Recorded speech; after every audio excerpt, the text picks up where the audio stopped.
Ladies and gentlemen, please welcome your host for the evening, award-winning journalist and CEO and founder of Out Loud Incorporated, Adora Udoji.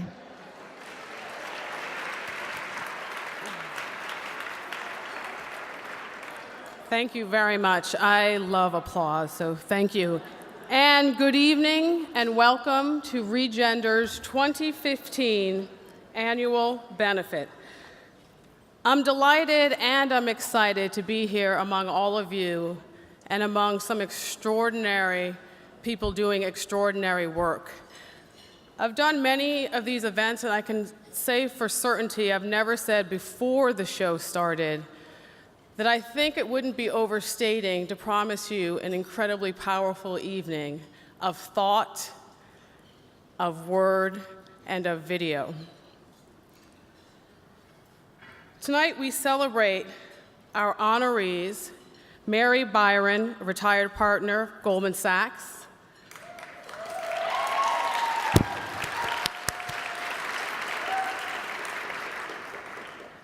Wendy Ettinger, co-founder of Chicken and Egg Pictures and Game Changer Films.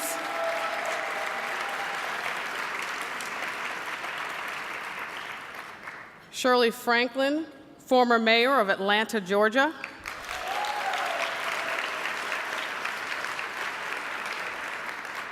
Beverly Tatum, president of Spelman College.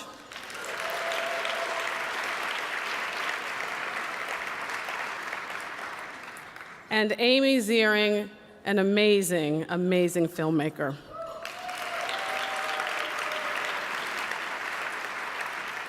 And we're also here tonight to salute our trailblazers, our male allies, about who you will hear much more about later in the program.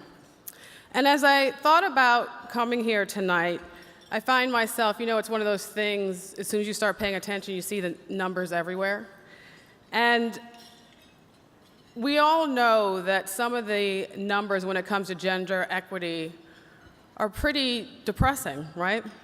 And it's easy to ask yourself, I was particularly struck by these numbers, which were from a 2001 survey, which show a majority of the country, this is the majority of the country in 2001, favored equality. 91% of women and 85% of men agreed that the Constitution, and this is a quote, should state that male and female citizens are supposed to have equal rights. 2001, yet here we are, and we still see scant numbers of women in leadership, a disproportionate number of women in low-wage work, an epidemic of sexual violence, and the pay gap persists. But we have all the answers tonight. We don't, but what we do have is Regender, which is right smack in the middle of taking a look at these issues and working all of us towards some solutions. And I've gotten to know a lot about Regender since I got involved in this evening, and not only its initiatives, but how the organization works, really as a hub between multiple worlds to illuminate, the fault lines that we see in society that makes gender inequity so persistent. And I think, as I said in the beginning, that there's going to be some really interesting conversation with the honorees and other people who are participating in this program about ways that we might look at what that societal shift looks like to bring about a gender-equal world. And that means change happening simultaneously across many sectors and disciplines. And that's why your support and participation here tonight are vital and truly appreciated. As we all know, it does take a village. It takes many multiples of villages, particularly for these persistent issues that we're here to consider, discuss, and hopefully leave with some new thoughts or idea to bring to whatever world it is that you're working in. And of course, we would not be in this room without all of you or without the sponsors. And we, of course, want to take a few minutes and just say thank you, thank you, thank you to Bank of America, Goldman Sachs, and Mary Byron. Thank you for making tonight possible.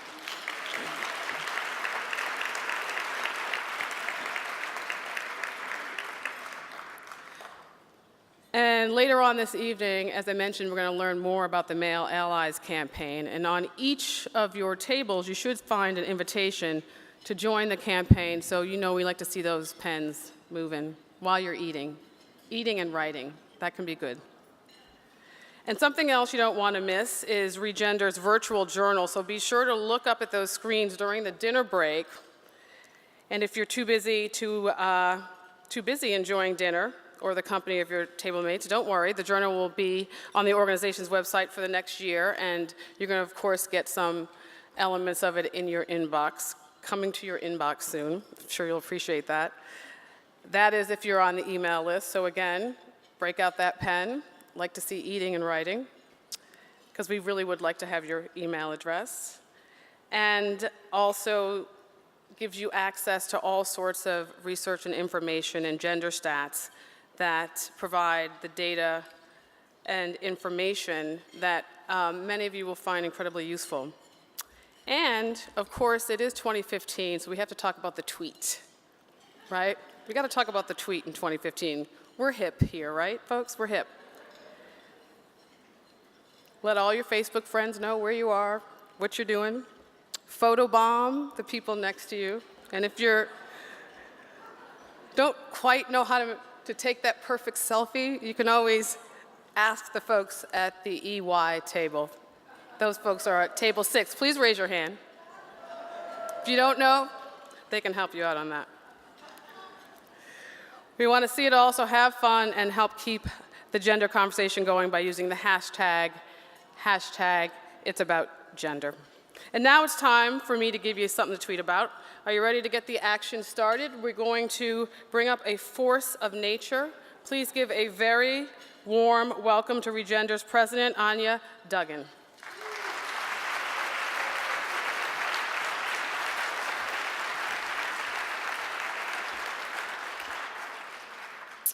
Good evening, everyone, and welcome to our end of winter party. We scheduled it in a very timely fashion.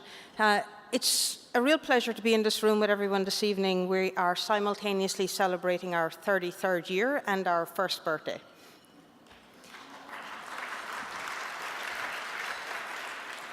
And for those of you who are new to the organization, that's a riddle that you have to have worked out by the end. I want to thank Adora for the introduction to the evening. We're really fortunate to have her with us this evening, moderating the entire show. It's been a really interesting year, a really active year. And later on this evening, Lucy will talk about some of the key elements of our work. We'll talk about some specifics in terms of our publications. And also on the virtual journal, there is an extract from our annual report, which you will all get in your inboxes within the week. So you'll get to see some of the flavor of the work. What I want to talk to you about, just really to kind of set the stage for the evening, is top-line elements of Regender, what we do, why we do it, and how we do it. But before I jump into that, there are a number of people in this room who have worked tirelessly behind the scenes with us, and I'd like to give them a little mention. The first person, in fact, texted me as I was coming onto the stage. That is the first member of our dinner leadership team, Linda Bash, who many of you know very well.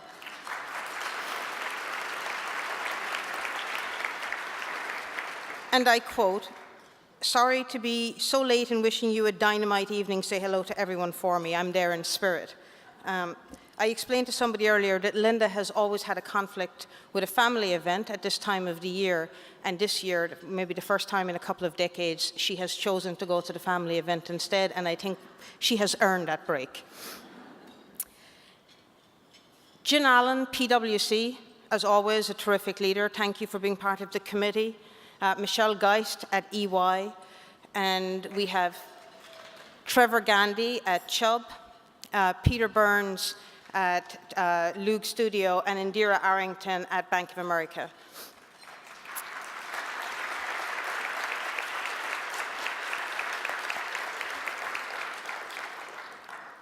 What can I tell you? They are smart, fun, and truth-sayers all. The other group I want to thank tonight are our board, and I wonder if you might indulge me and just all stand so that the room can see who you are, just for half a minute. Go on, don't be shy.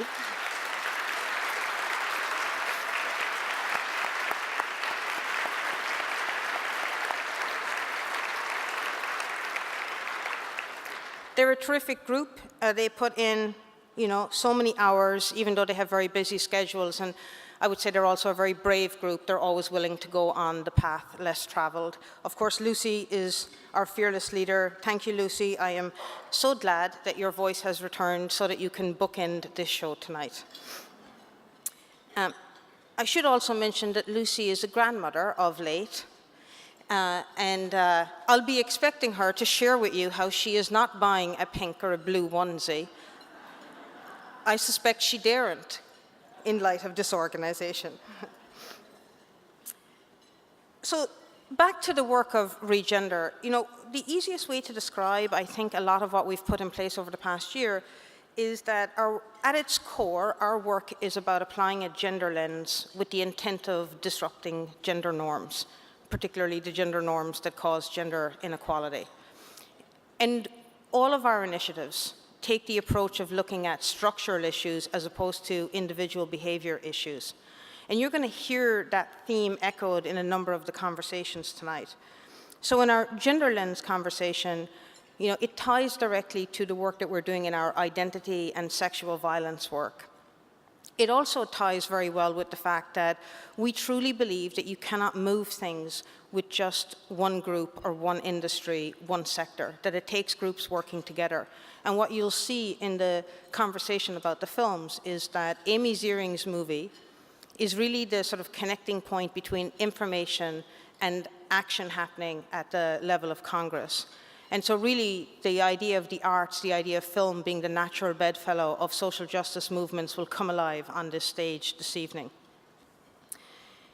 The other thing that conversation will bring alive for us is the fact that it matters whose eye is behind the camera. And when you have gender diversity at the controls, different stories get told. And that's a theme that will get picked up in the second conversation. In a way, the two conversations are really one. It's just part one and part two. It's just that we heard that when people come to dinners, they like to be fed, so we thought we'd feed you in the middle. The second conversation is very representative of our network. As most of you who are in the room know, because you're in the network, it is cross-sector in nature. It includes nonprofits, policy groups, advocacy groups, direct service groups. It includes corporate, small business, large corporations.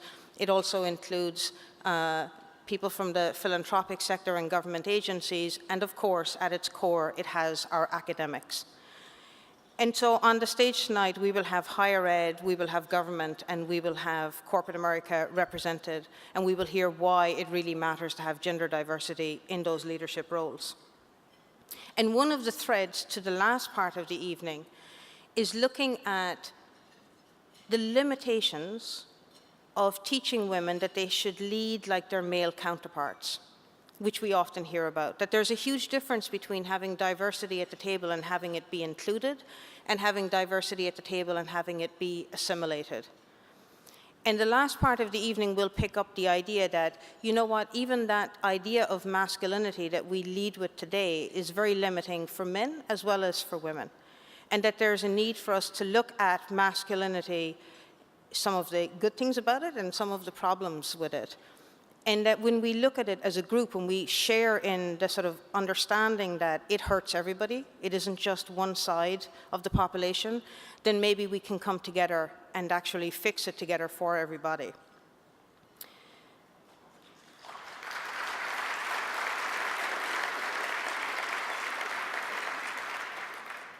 Now there's a new program at Regender that I do want to tell you a little bit about, because it embraces all of these elements. And there is a small group in the room tonight who represent this program, and they might be a little bit shy, but I wonder if I could also get them to stand, and that is our Community Innovations Fellows.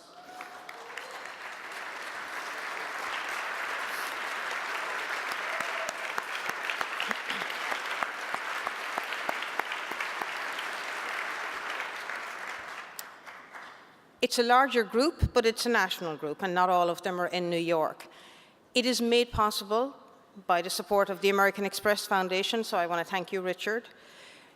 It is a program that it's new, but in some ways it is an evolution of an older program. We used to have a program that was about teaching people in nonprofit how to lead. But really, you know, our understanding of it is that it's not that women need to be taught how to lead, it's that women need to be given access to lead. And what this program does is that each of the fellows takes on a program in their own organization where they are the leader with the support of top management, and they apply a gender lens to the organization's work. It is a way for Regender to spread what we are doing. It is a way of giving young people a chance to lead, and it is a way of combining all of the work in our other programmatic areas. So we're very excited about it. And I'm just going to ask if our AV people can throw up the graph. This is the moment where they leave you standing, not realizing that every second on stage is about a minute. Well, maybe we'll come back to the graph when they get around to it. Oh, here we go. So, you know, when I was coming up here tonight, you know, I was thinking that the last thing I wanted to talk about in terms of gender equity is the pay gap. Because sometimes it feels like, is there any other way of talking about gender equity? Is there nothing else that we talk about except the pay gap? And then it just occurred to me that in light of the fact that we're starting off with a movie conversation, how could I not mention it? So in this chart, what you'll see is that no matter where you cut this picture, women earn less than their male counterparts, right? White women earn less than white men, black women earn less than black men, and so on. But you know what's really interesting about this chart?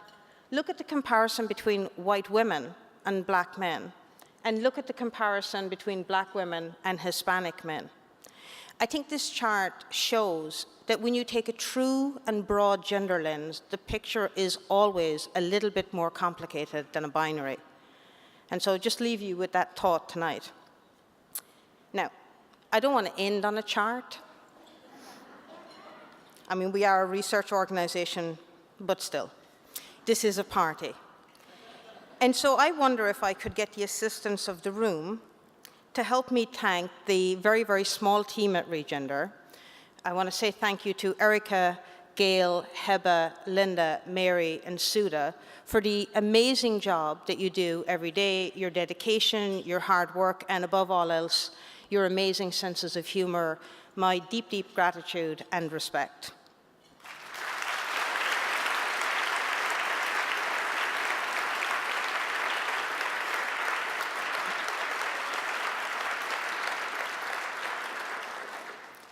No, Lucy, I didn't leave her out. There is another anniversary at Regender that we want to mark tonight. Andrea Greenblatt, our Vice President of Operations, has been with the organization 10 years, and we think that deserves a little bit of recognition. Andrea, you are the reason the rest of us get up on Monday morning. You are certainly one of the best things about my job. And I just want to add her partner into the mix here because Scott, dude, what can I tell you? You are the original male ally. Thank you, Andrea and Scott.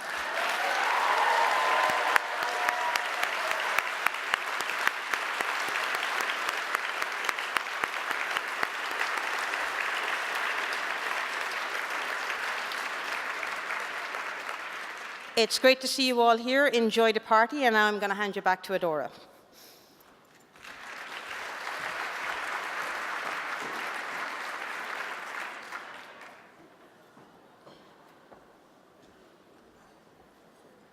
Thank you very much, Anya. And as Anya mentioned, gender plays an important role behind the camera, and that's a conversation we're about to have to bring that into focus. You guys catch that? Camera focus? Okay, not funny. Now, I'd like you to, after I introduce them, welcome the honorees participating in tonight's Gender Lens conversation. And first, please welcome Wendy Ettinger, an award-winning producer and director. She co-founded Game Changer Films, an equity fund dedicated to financing feature films directed by women. Wendy also co-founded Chicken and Egg Pictures, which is celebrating its 10th anniversary this year and has supported over 170 films with $3.7 million in grants and 5,200 hours in mentorships. Films backed by Chicken and Egg Pictures have won awards. They've reached millions of viewers and premiered at film festivals all over the world. Please welcome Wendy to the stage.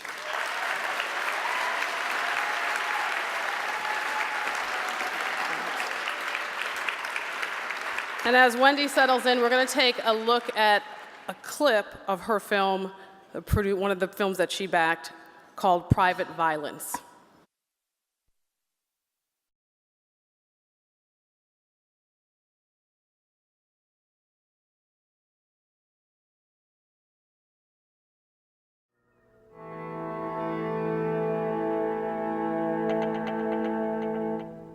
When I joined the Army, I enlisted as a track vehicle mechanic.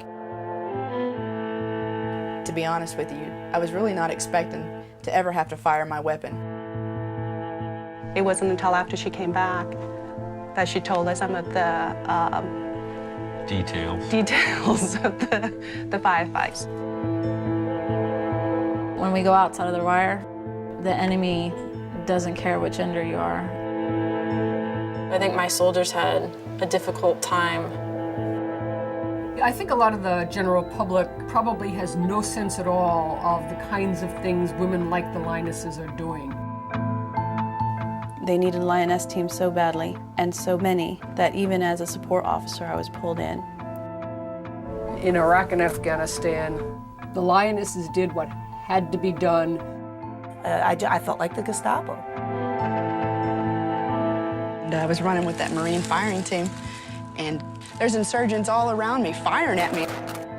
Women are technically forbidden from participating in combat. Well, defining what is a combat job today is not so easy. America needs to know what's going on over there, that we're over there and we're doing this.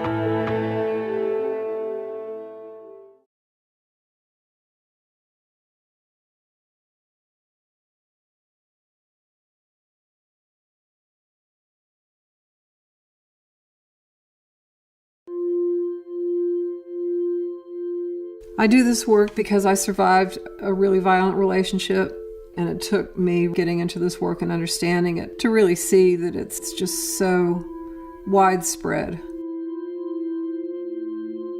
This last time, he almost killed me in front of my daughter. But what happened to you shouldn't happen to anybody ever.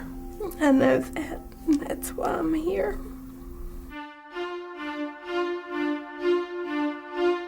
She is still living, correct? She's still alive. The local prosecutor, he declined to prosecute because he said she should have tried to get away from him. If he was convicted only of misdemeanor assault on a female, what would he be looking at as far as time? The most he could receive is 150 days in jail.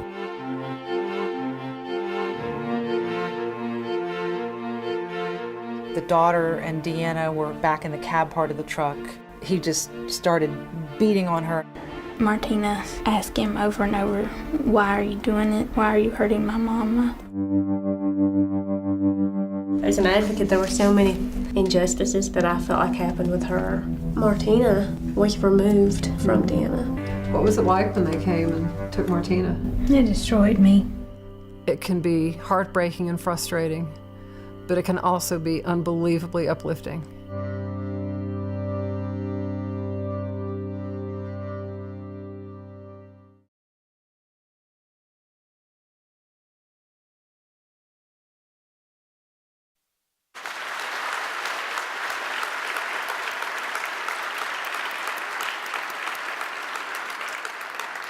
The second honoree participating in our conversation is Amy Ziering, an award-winning documentary filmmaker.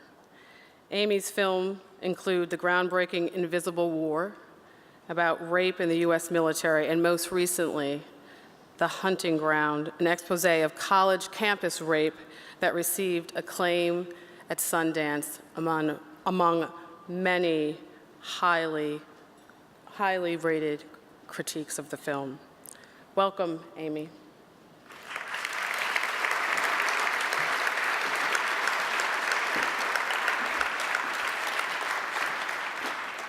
Now we're going to watch a clip from The Hunting Ground.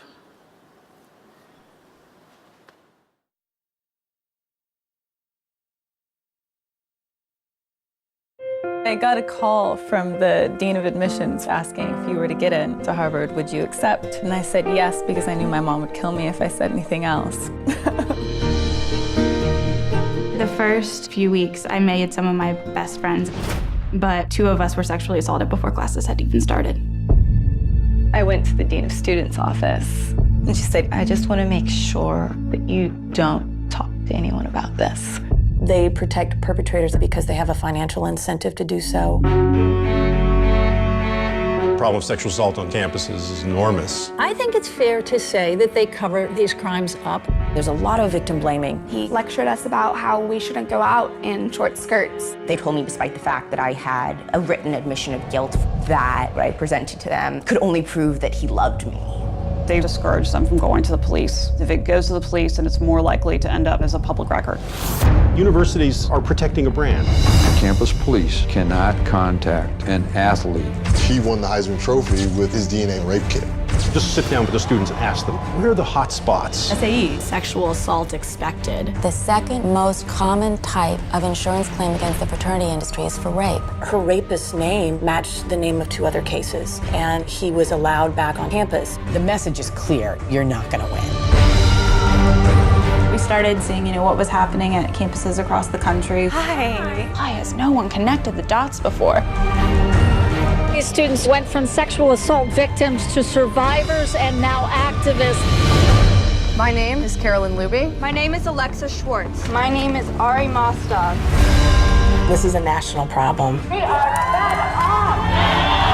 I was getting threatened. It was working in their favor to silence me, and I was terrified. I thought if I told them, they would take action, but the only action they took was against me. We've got a lot further to go.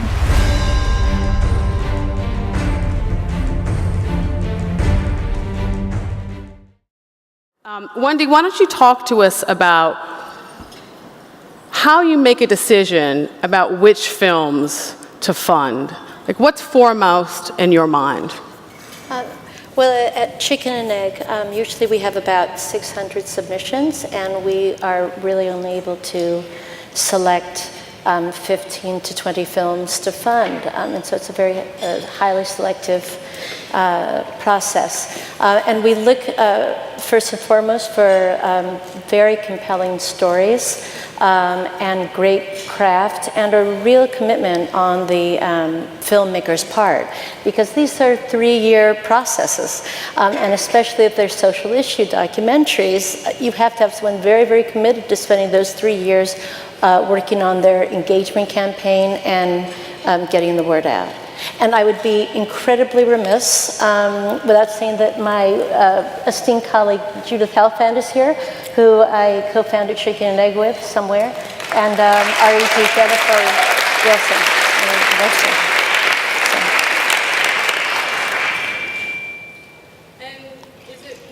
Do you find, because you have fortunately been very successful at what you've done, and do you find that there are trends over time?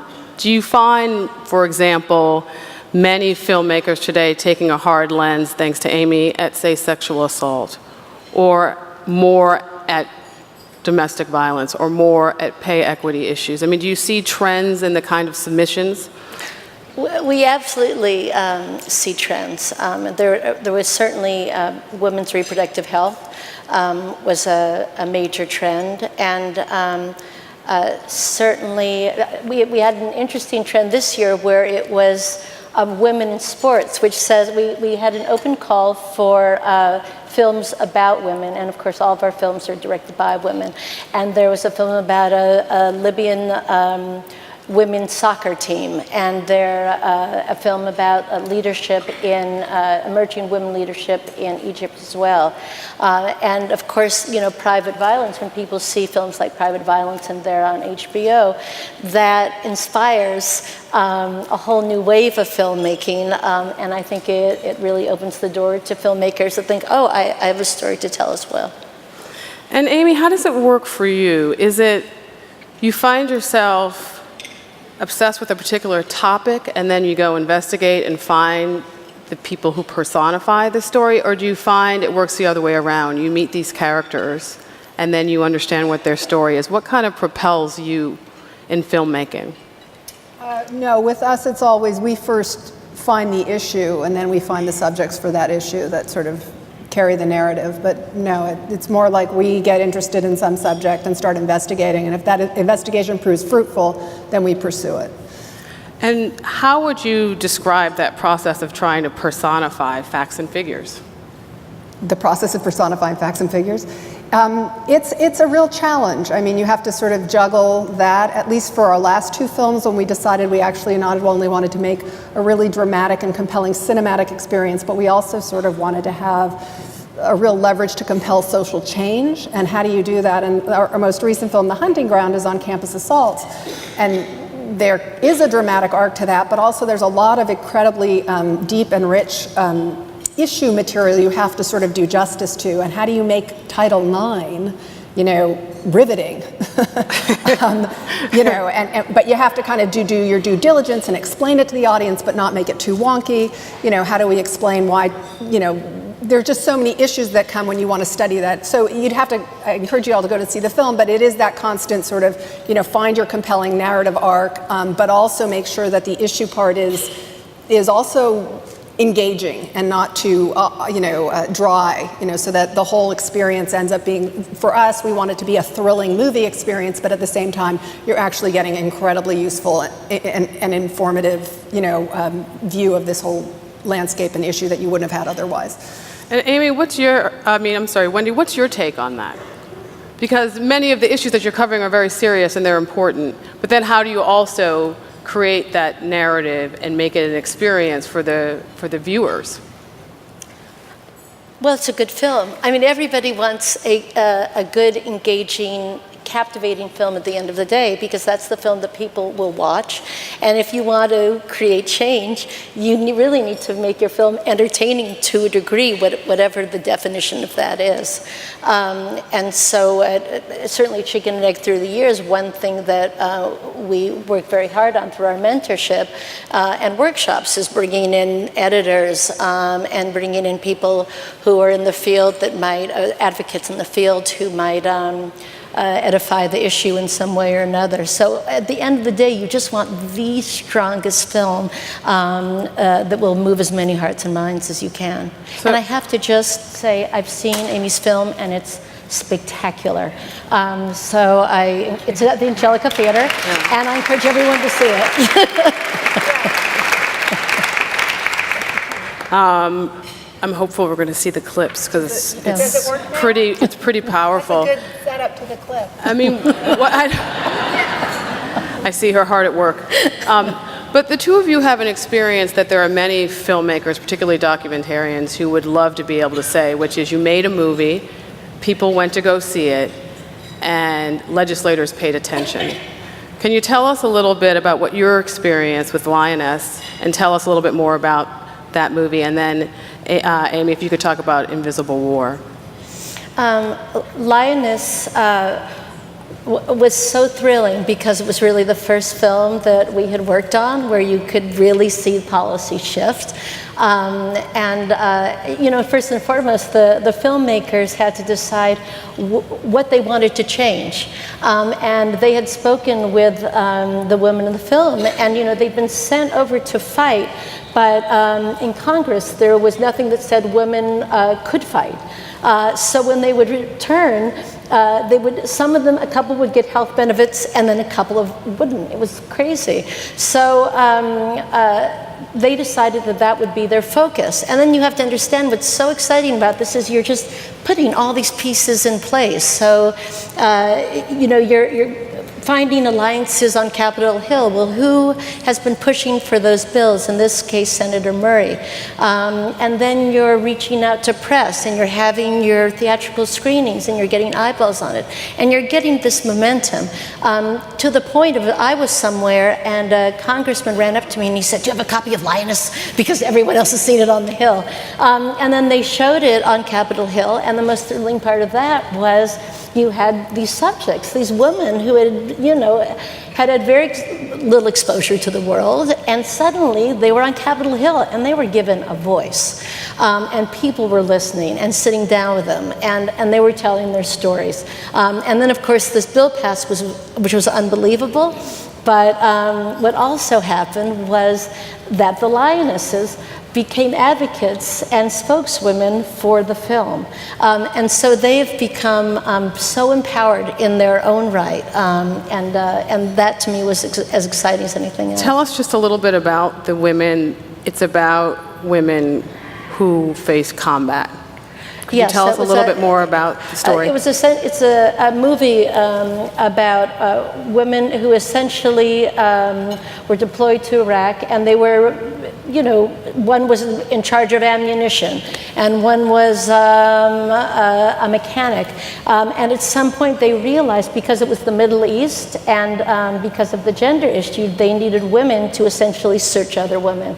So they had to create this special troop called the Lioness. And also these women were selected, that they were all happened to be great sharpshooters.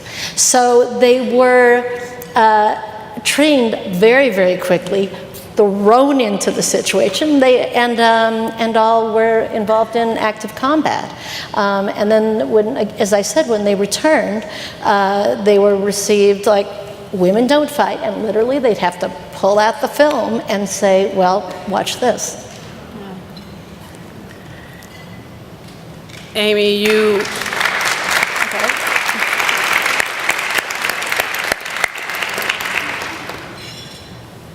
For those who may not have seen Invisible War, tell us a little bit about that story and what happened after you made it and people saw it. Well, Invisible War came out in 2012, I think. It broke the story of the epidemic of rape in our U.S. military. And we had such a seismic response to it at Sundance. People were shocked and didn't had no idea that this was going on. And then the film was so compelling that we got sort of a lot of people really came on board right away and said, we want to help make a change to this.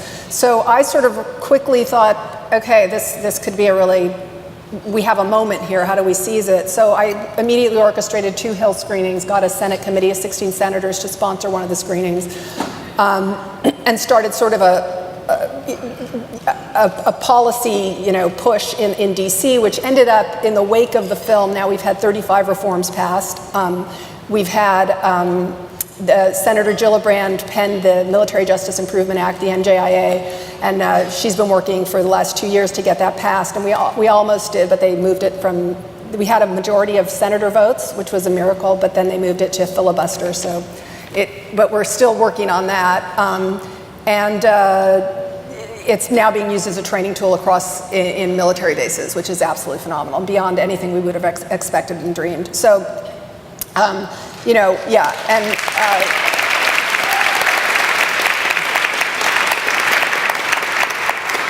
what was so extraordinary about this film was I was committed to getting it to be seen not only by grassroots this, but also grass tops it. So I orchestrated a campaign to get it to the White House. Because at Sundance I polled people. I said, okay, who needs to see this to make a difference? And they said, well, you can grassroots this to the cows come home. You can pass legislation, but unless you have the buy-in of the Joint Chiefs, our Commander-in-Chief and the Secretary of Defense, good luck, kid. So I immediately went on Wiki and I downloaded the names of the Joint Chiefs, and I. Seriously, I'm a Brentwood mom. I'm like, who knew? So I don't know who these guys are. So, and I sent it, we collected emails at Sundance addresses. Did you see this film? Did you like it? Give me your address. So I sent it to everybody who saw it at Sundance, and I sent it to my girlfriends. And I said, hi, here's the guys that are running our country's military. Do you know them? Do your kids go to school with them? Are you in a reading group with them or their wives? And if so, call me. I have a favor to ask. And 2 weeks later, I got a call, and this woman says, hi, my sister-in-law is at Sundance. She saw your movie. She says you're a nice lady. I'm having lunch with Sheila. Sheila's married to George. George runs our army. What do you want?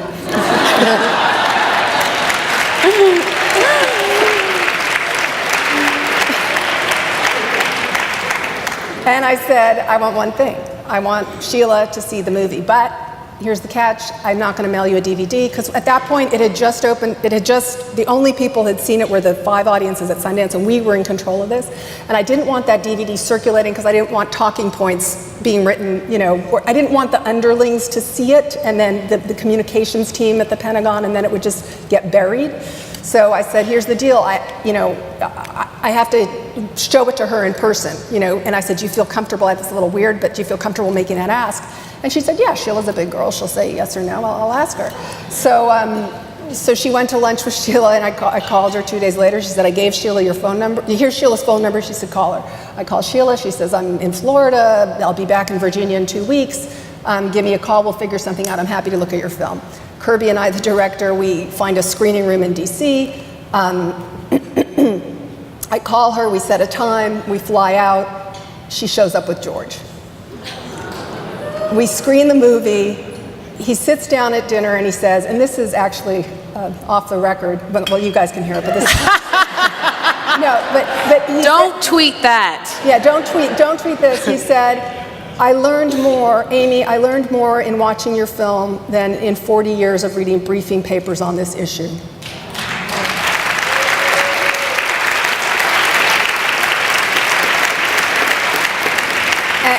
And he said, and I'm horrified and I want to help, what's your ask? And I said, I have one thing. I said, I want Martin Dempsey, who runs all you guys, I want him to watch it. I said, will you ask him? And he said, will you write me the talking points? Which also was really hilarious. So I'm like, okay. So I went back and we wrote an email. I sent it to George, and I called him 2 days later. I was waiting, and he said, I did better. Sheila and I were so upset by your film. We took Jan and Martin out to dinner, and they've agreed to watch the film. So, and now it's, a training tool on bases. And then similarly, Leon Panetta, our Secretary of Defense, saw it through this whole sort of, grass tops thing I was doing. And he ended up 2 days later holding a press conference and actually making a significant change to military policy. And then we called him and said, can we publish, and he said, yeah, absolutely, you can credit the film with having instigated that change. So.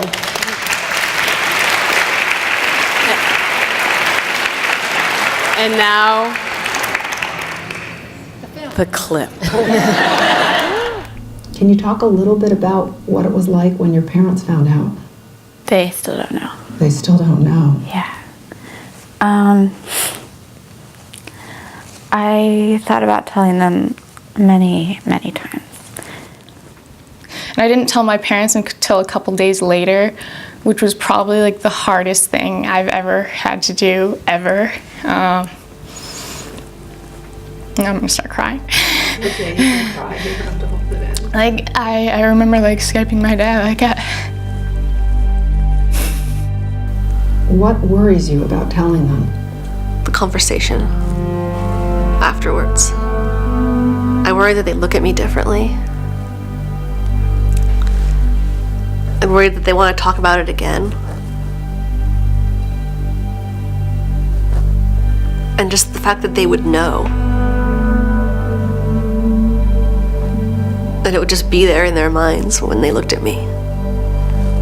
Just hearing my mom's voice on the phone, her feeling so helpless in that moment is probably one of the worst aspects of this entire ordeal, which probably makes me the most angry at my assailant. My mom was on the plane the next day after I told her.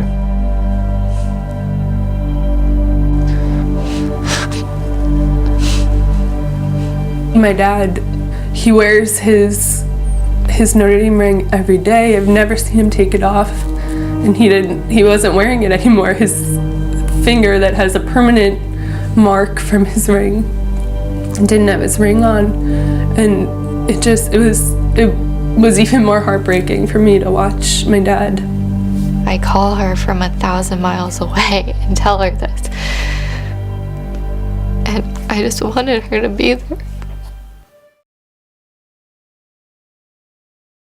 Oh, okay. So The Hunting Ground is our new film. It came out of doing The Invisible War. We weren't planning on making another film in this arena. We usually move from topic to topic, and we actually had finished Invisible War and had jumped on another project for HBO. And then what you do with films is you not only release them for a nanosecond theatrically, but then you go around and show them at campuses and in non-theatrical venues. And so Kirby and I, the director, were just going around with Invisible War on campuses. And every time, and we split up because there was a lot of demand, and every time we showed at a campus, a student would come up to us and say, actually, this happened to me here.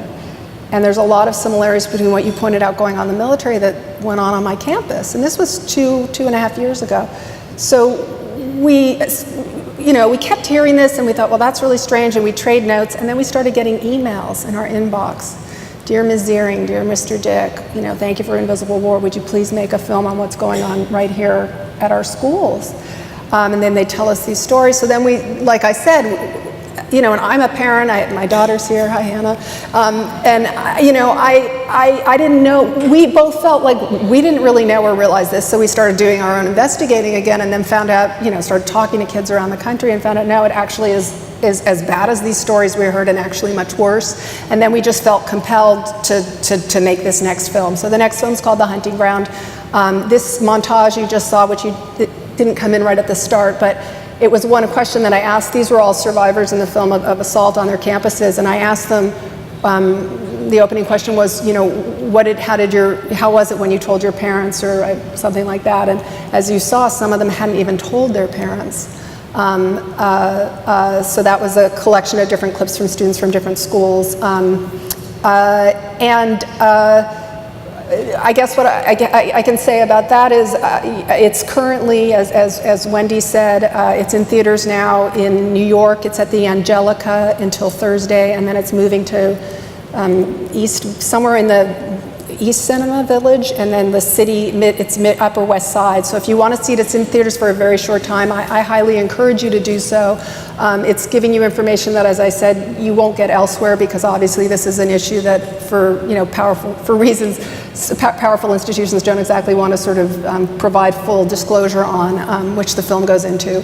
But it really is happening at alarming levels at our schools, and I guess the only other takeaway I'll say is that as a parent, our intuition is that the schools are on your child's side, right? It seems like it. And actually what the film shows is there's a lot of incentives in place for these crimes to not be explored. They don't want bad PR, but rather sort of in a strange way to be turned a blind eye to. And for that reason, we see them proliferate. Also, there aren't really good adjudication and investigation processes in our schools to really take care of this.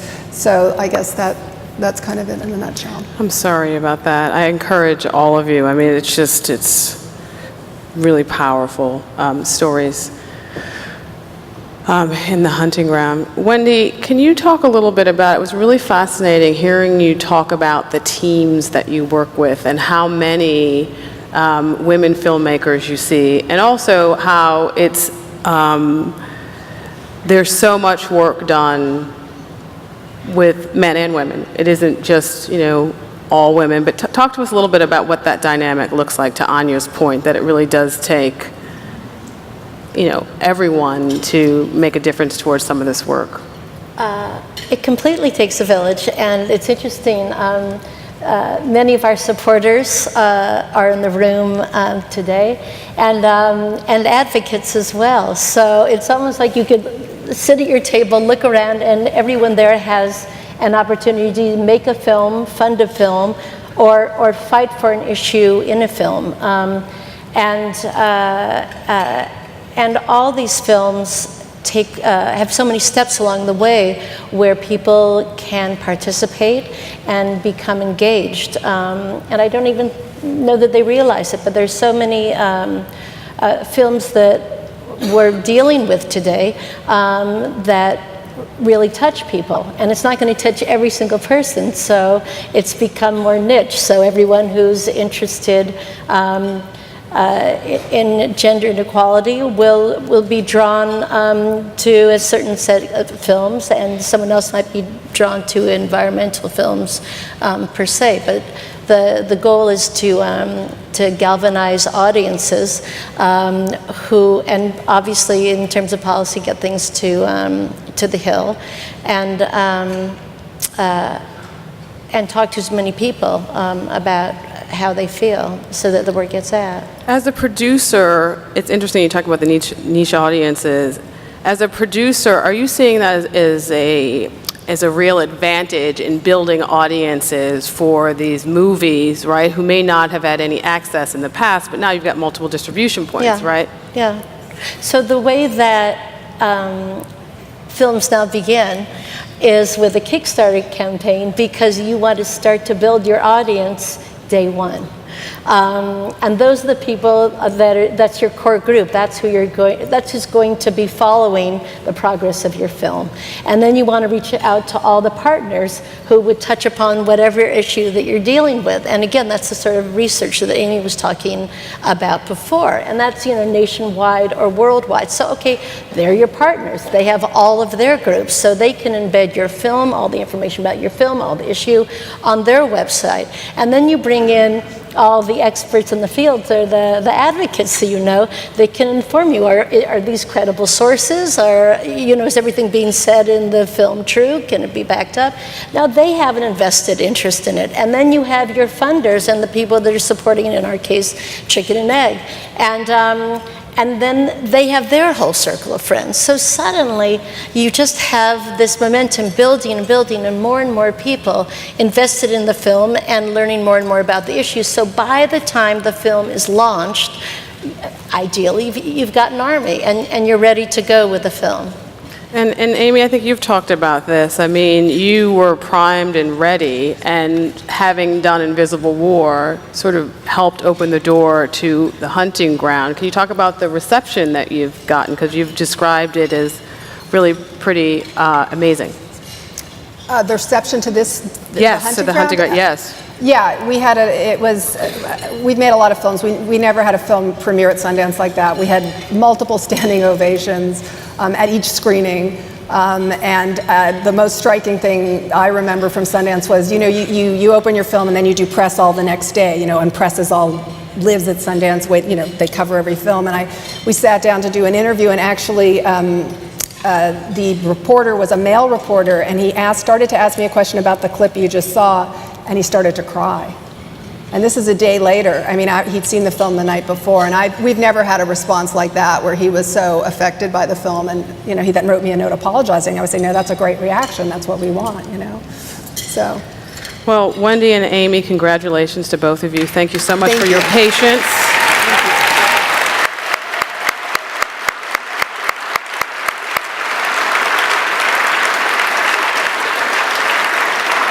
And for those of us who have not already seen it, The Hunting Ground is currently playing in New York and Los Angeles, and will be released in other locations in the coming weeks. You can find all of the details at thehuntinggroundfilm.com. Just checking. And to learn more about Wendy's work, visit chickenandEggPics.org. In the coming months, numerous grantees will screen at the True False Film Festival and the South by Southwest Film Festival and Hot Docs and more. And now we're going to take a break. I'm sure you guys are like, get her off the stage. We're going to take a break. We're going to take a break, refuel, and we're going to enjoy this amazing, yummy food.